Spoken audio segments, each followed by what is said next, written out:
This is part 2 of my informal discussion of mean squares. So what we looked at in part 1 is that a mean square is simply sum of squares divided by degrees of freedom, and sum of squares simply means sum of squared deviations about the mean.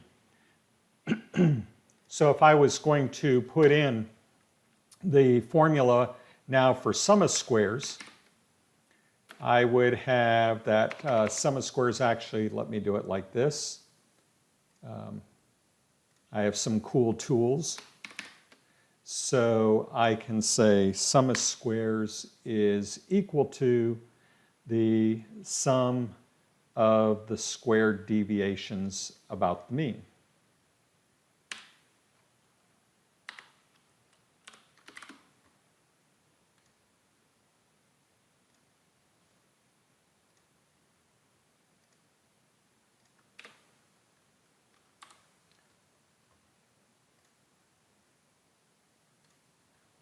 Okay, so the sum of squares is just the squared deviations about the mean. Now, so far, we've only been talking about a single variable. We haven't been talking about regression. In regression, of course, we're going to bring in some explanatory variables to help explain this response variable. But if we only have a single response variable, what we use sum of squares for, and ultimately, what we use standard deviation for, which is simply the square root of the mean square, is to index for us, to give us some indication of typical deviation about the mean. But what about when we bring in an explanatory variable? What about if we were going to try to predict those scores based upon how long a student studies? Well, if you look at this formula, you should recognize this as what we call sum of squares total.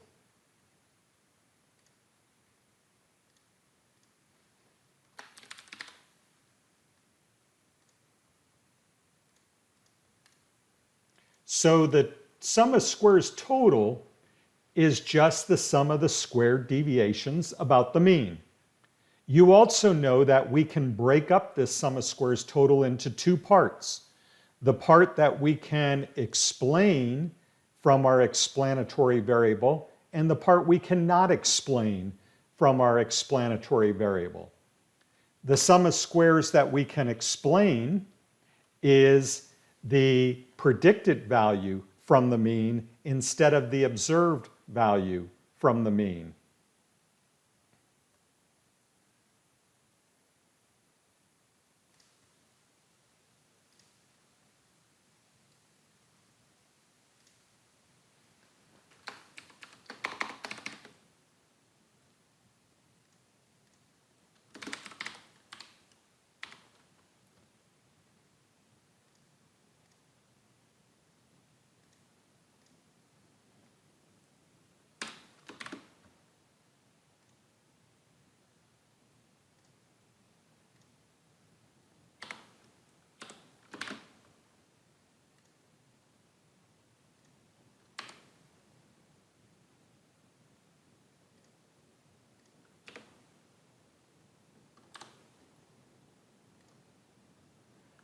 So that is the sum of squares for our model, or what we call the explained sum of squares. And then we have one more.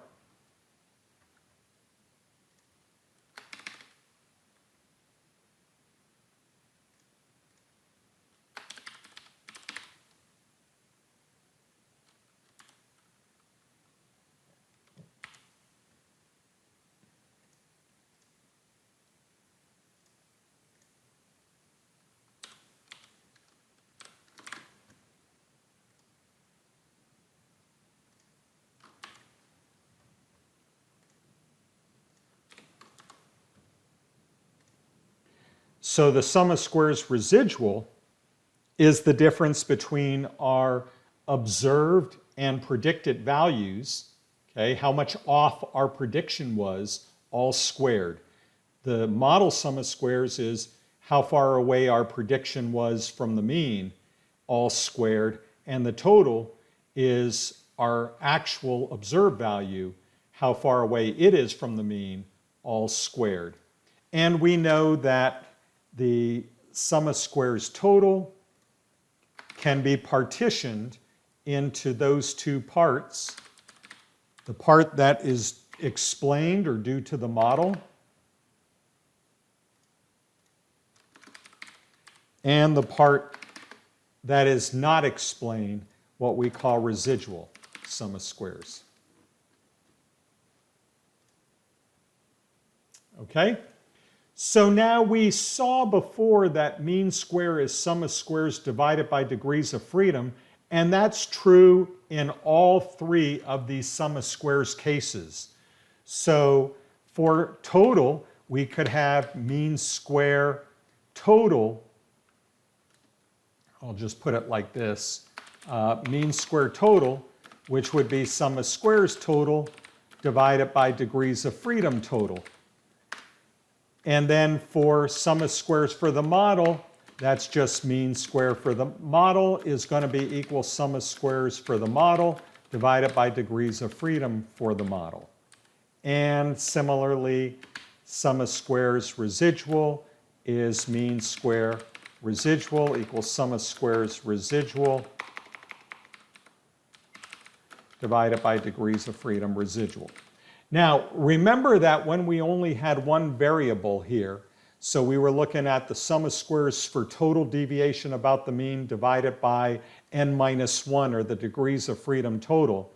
Remember that that was to get a measure of how much the scores vary. So down here, when we're taking sum of squares for the model, we're getting a measurement of how much the predictions vary. And when we're looking down here, we're getting a measure of how much variability there is in the deviation of, or the scores from the predicted scores. So this is the error part of our model. This is the explained part of our model.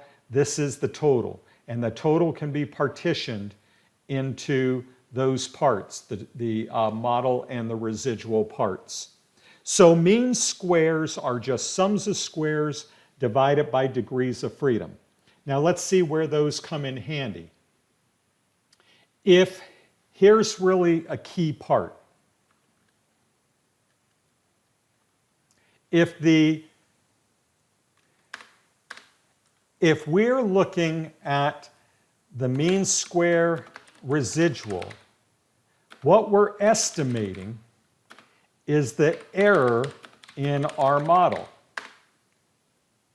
If we're looking at mean square for the model, what we're estimating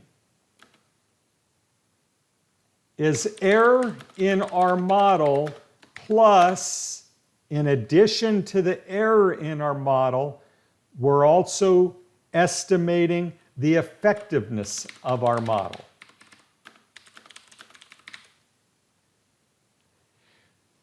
If our model is not at all effective, look what we end up with.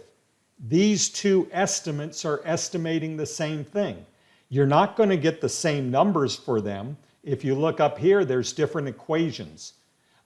But when we estimate, that is, when we think of estimating, we think of approximating. And these are both going to approximate error in our model. Okay? But if the model is effective, then the mean square residual will continue to estimate the error in our model, but the mean square model will now be a bigger number because it's estimating error in our model plus something else. This leads us to the F ratio. And the F ratio is simply the mean square for the model divided by the mean square residual. So if the model is no good, we expect the F to be near 1 because both the residual and the model mean square are estimating the same thing. If model is valuable, we expect F to be greater than 1. Okay? Now, I showed you last time how the F distribution looks. What is that distribution? It's a sampling distribution, and it's a sampling distribution, looking at a sampling distribution when the model is worthless. That is, if we were to take repeated samplings, most of the F's would be near 1. But then we would also get some less than 1 and some greater than 1, because just by the nature of samples, just by who we happen to get in our sample.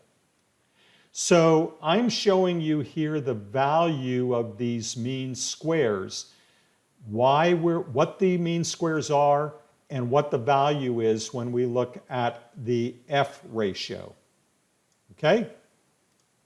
So I think what I'll do in my next video is I'll focus a little bit more on the F ratio, and we'll look at it in the context of a model.